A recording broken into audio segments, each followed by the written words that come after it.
Well, hello there. This is going to be take two. You know, this is well and truly live when there are technical issues that did not account for. There we go. All right. I would so appreciate it if you would let me know if you can hear me all good here. I'm on Zoom actually. So this will be a new experience. Zoom live streaming into the Facebook feed here, but I should be able to see some of my comments that are popping up. All right. Hello, we're going to start this again. Whether you are looking to launch a career in music or not, there is a music artist inside you waiting to be discovered. If you don't believe me, stick around because today we're going to be sharing how you can breathe life into your inner music artist and ignite your creativity, whether your goal is to sing professionally for personal growth or purely for fun. So welcome to episode 15 of our online Vocal Academy Experts series. Every single month, I invite a special guest who's an expert in their field to share their experiences and insight on a topic related to vocal performing. This month, my guest is Amanda Restivo. Has been in the entertainment industry since childhood in almost every capacity, from singing professionally for over 20 years to vocal coaching for almost a decade, and now to artist management. She has extensive experience training vocalists, vocal producing, arranging, assisting artists with songwriting, imaging, and career guidance. She gives her clients her energy, her focus, and expertise, and helps them to grow as artists and to reach their full potential. I'm super excited about this chat. This is our take two chat here. I'm gonna bring Amanda back on now. Let's see. And welcome her to our live stream. Hello, Amanda. How are you? Happy to see you again. Yeah, awesome. This is take two of today, right? Okay, so I'm just gonna Two go is always ahead. I hope it's all good. It's all good. So I'm gonna go ahead and make sure that I can see if there's any comments coming in here as we are chatting. Okay, awesome. Looks pretty good so far. All right, let's get started. Music, we're gonna do rewind, okay? We're gonna do reset. Yes. Love this. Okay, so can you share with us again, earlier you mentioned that you have been in music since your entire life, and you told the story about how your mother noticed your passion and put you into all these different performance arts training in a way to see what if that was something that was a possible career path for you. Now I want to go back to the question about how did you know? Did you ever have that crossroads experience? Did you ever think to yourself or question yourself? Or even to this day, do you ever question your path in music? Yeah, that's a great thing to think about. I don't know if I ever thought I would do anything other than perform. So from the earliest age, I was 4 years old on stage up until still now. I don't think I could be in any other art form or any other creative sort of field. I always knew that it would have to do with music, theater, dance, entertainment, acting. Those were all sort of my emphasis in college. So I didn't go through a phase of thinking, should this be my career? But I think as a creative artist, everyone goes through the phase of, should I continue to do this because it's so hard? And should I continue to do this when it seems like I'm not succeeding, or I'm not getting the roles or getting the parts, or my career's not where I want it to be? But always having that feeling that this is what I should be doing and I really can't be doing anything else. And I think that's the thing, is that as performers, your audiences see the finished product. They don't see the doubt. They don't see the questioning, that it is hard, that it takes a lot of work, it takes a lot of dedication and a lot of picking yourself up again. And I think that's one of the reasons why, I speak for myself, and I'm sure it's similar for you too, why we are drawn to vocal coaching, because we've kind of been there, have had that experience, and know what it's like behind the scenes, that it's not always that perfect picture that you see on the stage. Right. The performance. Exactly. Basically. So I want to talk about the term music artist. I definitely want to jump into your new venture, which I'm super excited about for you. Now, do you think that the term music artist only really defines someone who has attained a certain level or experience, or should beginners right off the bat start seeing themselves as music artists right away? Do you think there's a benefit to that? Yeah, so I think I may have had a different opinion on the term artist literally only just a few months ago. So I happened upon a book that I've been meaning to read for actual years that I've heard about, and it's actually called The Artist's Way I by, knew you were going to say that. why did you know that? I have Because we that book haven't right talked about here. it. Oh, have you started it? You know what? I'm like you. It's one of those books like I Okay. need to watch it. I need to All right. rewatch it. I need to read it. I need to read it. And I Yes. have it on my bookshelf, but I Yeah, haven't. so I have heard about this book since college, since university, for years and years. It's always been on my to-do list. And then this year, everyone has had a lot of time on their hands. So I thought this should be the year that I get this book and finally read this book and see what it's all about. And extremely serendipitously, or maybe because this is how the book works, I saw a Facebook post by a friend of a friend who shared a post by someone saying that they were starting this book and they wanted to get a Facebook group together to all go read through the book together in the chapters and meet once a week to discuss the activities at the end of the chapter. And I thought that's so weird. I've never picked up this book in the 20 years I've heard about it. Now I physically have it with me, and all of a sudden this group has come into my consciousness. So these are a group of strangers, didn't know any of them, and I was like, am I going to join a Zoom group of people with a book club of people I have no idea who they are? Yes, I did.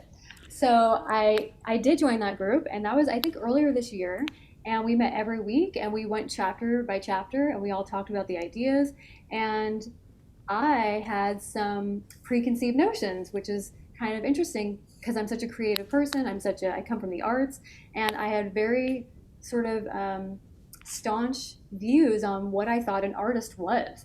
I thought an artist was somebody who is like super creative and is a painter and a poet, somebody who writes songs. I've never considered myself really to be an artist, which now I look back on and think I know that's wrong.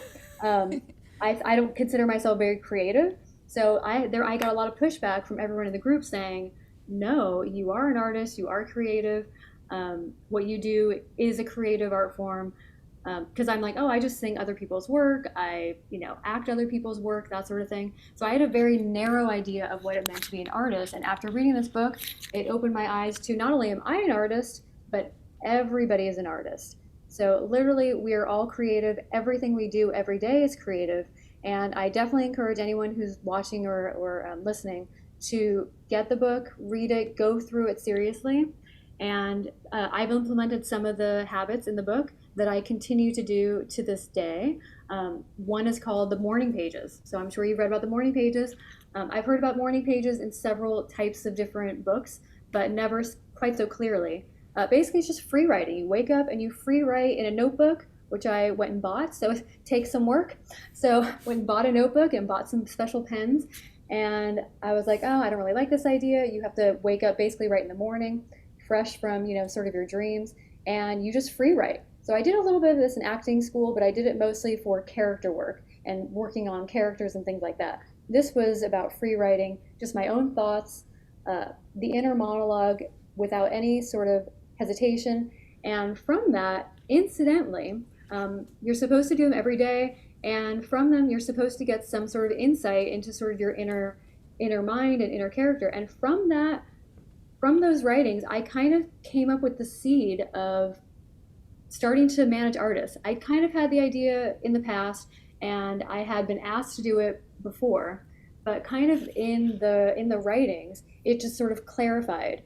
And then some of my lessons I had during that time just sort of clarified it a little bit more. So the seed for that idea kind of started with me just free writing, thinking about my thoughts. There's such a thing called unthought thoughts, where you have a thought, but you haven't thought through it. So you sort of can write it all out and think through all your thoughts. You get everything out on the page every morning. And then you take yourself out on artist dates. Artist dates is another big part of the book. And that was kind of the hardest one for me. But it can be as small as sitting down at my piano, writing a little, mini song, writing some chords, putting some lyrics to it, and sort of nurturing the inner artist that we all have. It could be taking crayons and coloring in a coloring book, doodling a sketch, going out and looking at nature, taking photographs of flowers. Some people in our group did that. So, yeah, I think that that book was a pretty big revelation for somebody who is in the creative field. Even for me, I found it very profound. So I That's highly suggest. amazing. I mean, okay, I just want to break down a couple of the things that you share there. I mean, because I'm like, oh my gosh, I want to ask about this. So I want to go back to the morning pages, and this is actually something. This is a practice that you're right. It comes in very different various forms, and the journaling part and the importance of that. And I think we tend to underestimate the value of that. I recently just read a book called Art of Atomic Habits, and I also read this book called The Art of Impossible. And both books, they talk about the subconscious mind and how often the subconscious mind, not often, actually, probably most of the time, the subconscious mind is a better problem solver than your conscious mind, because we have so many things that get in the way, preconceived notions like you talked about what it means to be artistic, about what it means, but it can't be that if it doesn't fit Right, into my right. definition, right?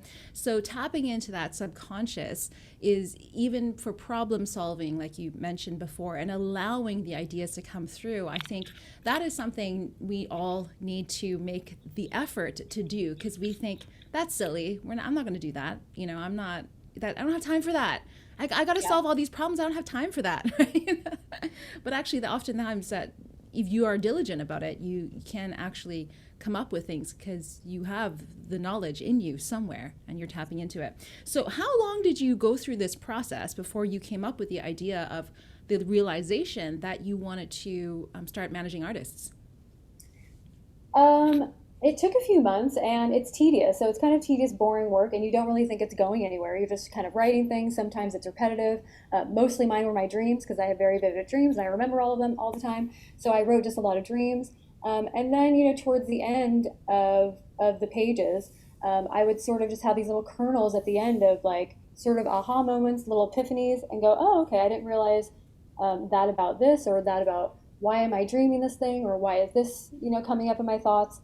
Um, so yeah, it took me a few months, and you are supposed to do it for the full 12-week course. So it is kind of like going to school and kind of like, sitting down and doing the work. So it's 12 full weeks. But I'd like I said, I've continued it just because I found it so beneficial. Not every single day, but I definitely get up and journal when I feel like I need to get something off my chest. And then going to bed, like you were saying, and letting your subconscious, your dream state, do all the problem solving for me. I do that all the time. If I think I have, a tricky issue or if there's something creative that I want to think about, I go to bed. Even for this interview, you sent me some questions and I didn't even really think about them. I just read them and then I went to bed and sort of just took a nap and I let just the ideas sort of just come into my brain. We're not really answering any of them right now, but that's great. It's a good thing I didn't put too much into it. Love it. Do you think that we are all inherently creative? We are all inherently musical. Let's talk about specific to do with music. Or do you think that some of us are actually just more musically inclined? Like, for example, your brothers versus you, right? Your Right. siblings versus you. And so, what if somebody actually, first of all, let's answer that question first. Do you think that we are all inherently musical? Or are some of us just more inclined to go down that path than others? Yeah, I think both answers are true. So I think every single person is musically inclined. I think every single person born has a sense of rhythm. Even our heartbeats have a beat and have a rhythm.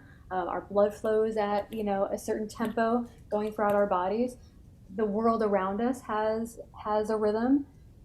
In the old days, caveman times, everyone was expected to sing around the fire or to come up with songs or spirituals. So we have taken the inner nature of what we have inside of us and we've sort of, put ourselves into boxes of, oh, I am a singer, I am not a singer. Whereas in the old days, everyone was a singer. Everyone partook in the, festivities and the rituals and church and we can go throughout history and go through time and see all the different art forms that have been planned and stuff. But yes, as humans, we inherently love music. We created it out of nothing. We created instruments. When we didn't have instruments, we used our hands and feet, and the original instrument, as you and I know, our favorite instrument, the voice, right? Our voices are the first instrument, the original instrument. Guitars, pianos, all these things didn't come along until way down the timeline. So, what did humans have? We had our voices to call, to sing, to sing folk songs, oral traditions, poetry, passing down from lineage to lineage, all the stories of the culture, all that kind of stuff. So we have taken into our modern society and we've put people in categories of you're a performer, you're a dentist, you're a lawyer, you're a dancer, where we all have the capacity to sing. And I'm sure you can attest to this like me. We have people come in who are complete beginners and they have the same abilities, they have the same potential as somebody who may have more raw talent or something a little bit different that they were born with. Everyone has a lot of potential to improve and the set of skills to become performers and be creative if they so choose. Yeah, 100% agree with you on all those elements there. And you mentioned earlier about your definition of revising your definition of what it means to be a music artist. So I think this is kind of related to this, what we were just talking about here, in terms of somebody, I'm a dentist, I'm a lawyer, I'm not a music artist. But Mm-hmm. can we all actually fall under that umbrella of we are all a music artist? What are the benefits, or how has your definition of music, what a music artist is, changed? What is the new definition for you? Well, I mean, kind of just like I said, I think everyone who wants lessons or anyone who wants to perform or play an instrument has the capacity to do that. So we've trained complete beginners, and not just in vocals, but in instruments. People come and they find their passion sometimes later in life because they were told, sometimes by parents who are not as supportive as yours and mine, that the creative arts are not a stable job to go into, and that perhaps you should be a dentist, perhaps you should be a lawyer, perhaps you should go to university and get a stable degree. And then they come and they find us later. I actually just recently had a new student who's in his 70s, and it took him that long to start vocal lessons. And I always say, I'm so glad you found me. I'm so glad you finally came because it took so much courage to finally do the thing that you wanted to do for so long, but never felt you deserved, or no one ever let you feel like you could do it.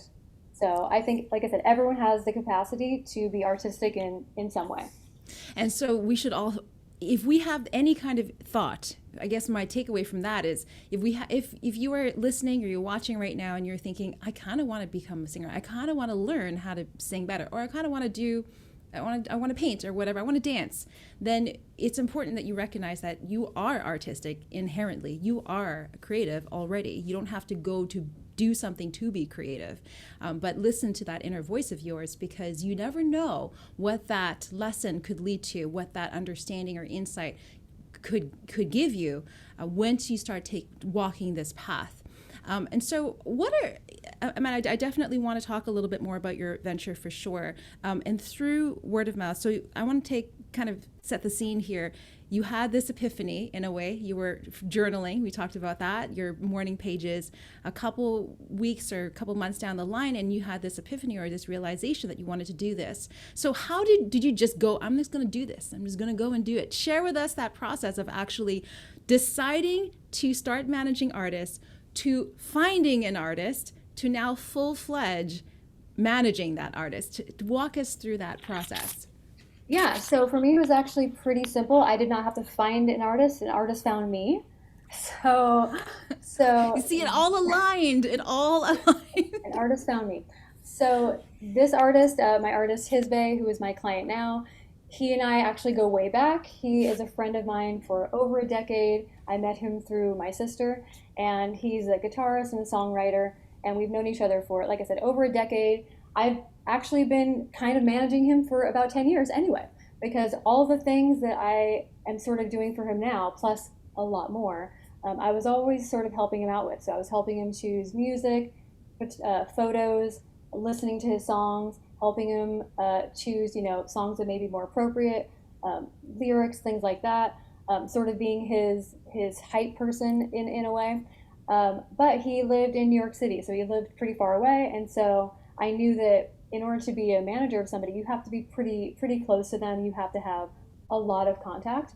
So, he and I have obviously kept touch, and we always, send each other back, feedback and words of encouragement throughout the years. And he recently made the move to Las Vegas and once again asked me to manage him. And I said, yes, this is the time.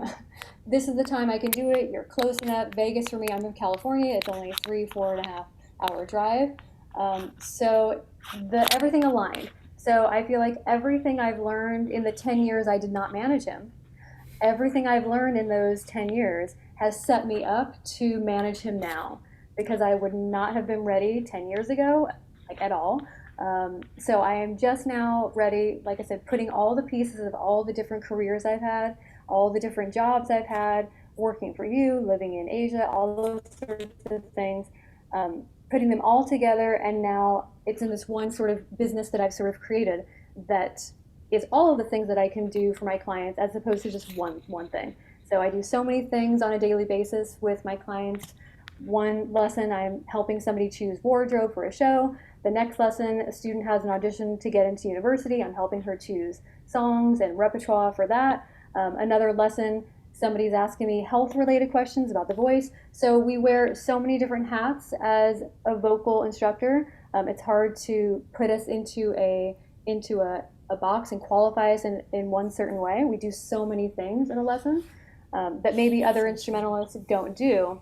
So to sort of describe all of the jobs that we do, I just need sort of an umbrella company to describe all of the things I can do for my students and for my clients. And I called it word of mouth because most of the clients I have found and the biggest career changes I've had in my life have all come from somebody asking me to help them, or somebody saying, oh, my friend needs this, can you give them a lesson? Or my friend needs management, can you do this? Can you do that? So most of the times people have come to me and asked me, oh, can you do this for me, through recommendations. And that's how I've sort of steered my career in all these different directions. If you need help with any parts of your career, you come to me, and then I go with you. I love it.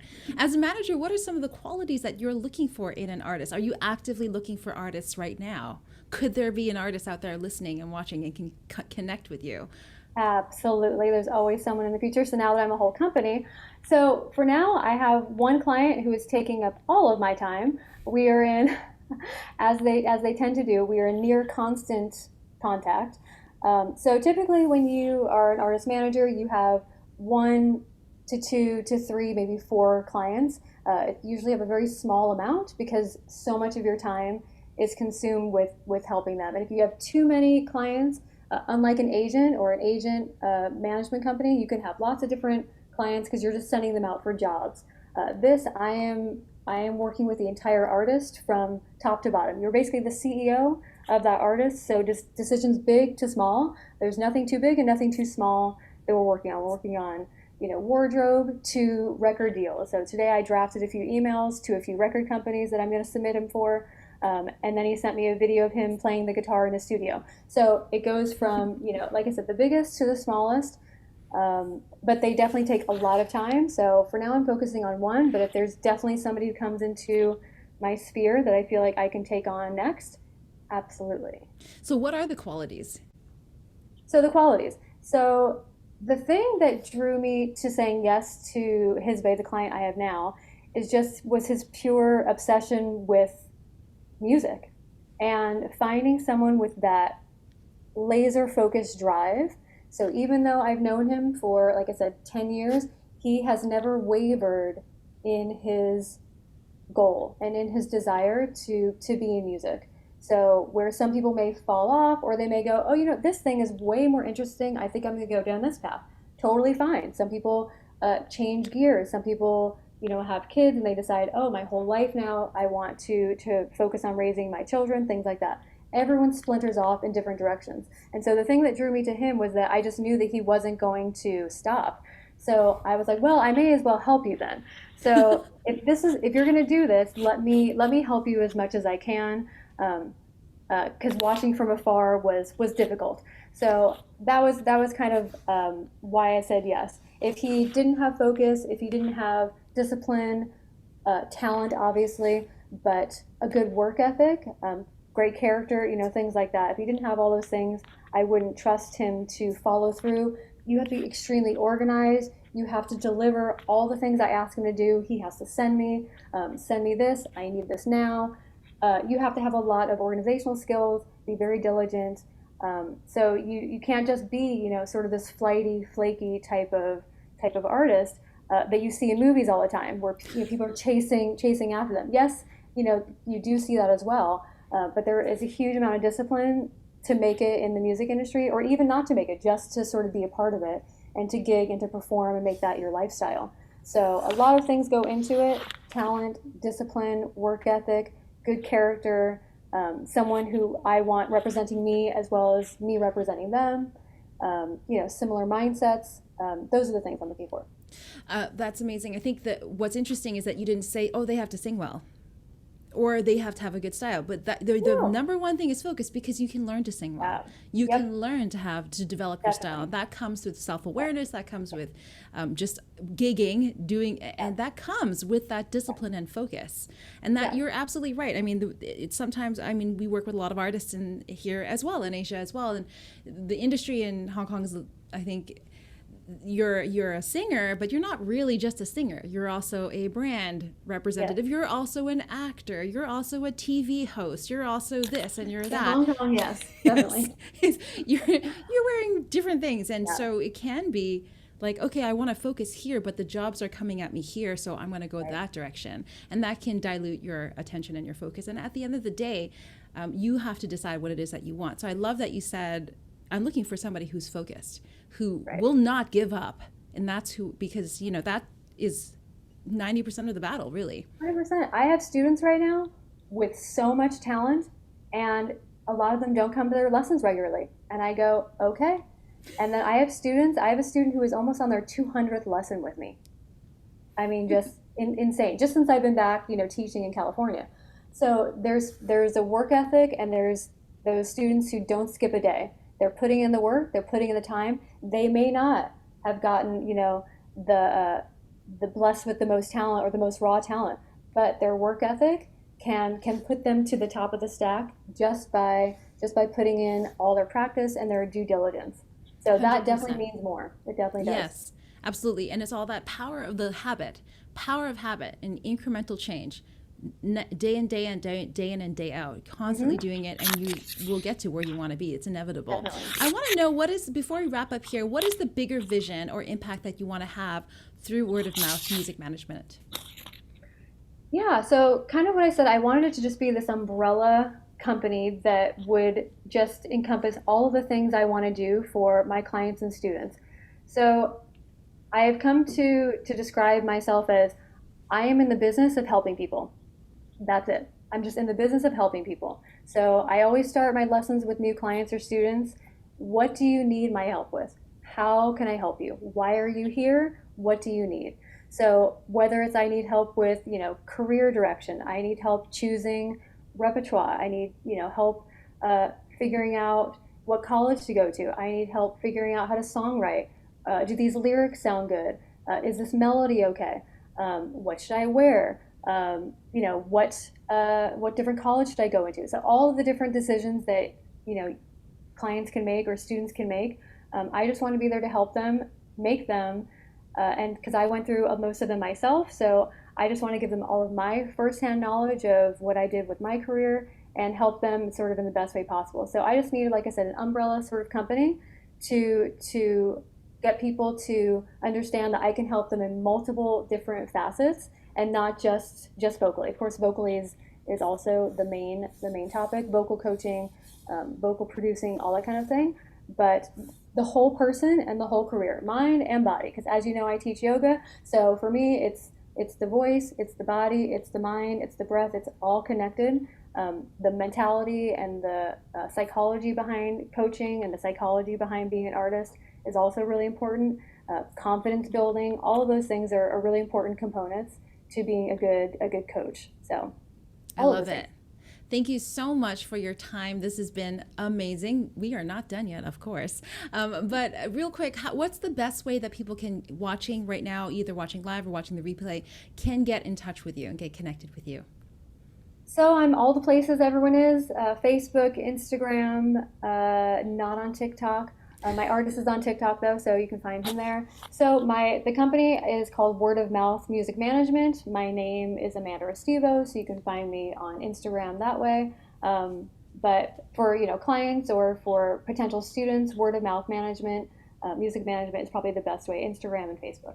Okay, great. So it's at literally music, word of mouth music management. So it's on Instagram and Facebook. Okay, check that out and send Amanda a message if you're interested in getting in touch with her. Thank you so much, Amanda, for sharing your experiences with us today. To all my online Vocal Academy members, we will be continuing the conversation about singing, performing, style development. We have so many questions we didn't even ask today yet. Inside of our Zoom session with Amanda coming up immediately after this. So I will see you in 1 or 2 minutes. To everyone else tuning in right now, remember, if you want 5 action steps that'll help you rock your first or next solo song, whether you've never sung solo before or you're looking to rock your next solo, then head on over to rockyoursolo.com to download your guide to rocking your first solo for free now. Big thank you again to Amanda and to all of you for tuning in right now, for spending time with us today. Until next time, see you then. Bye.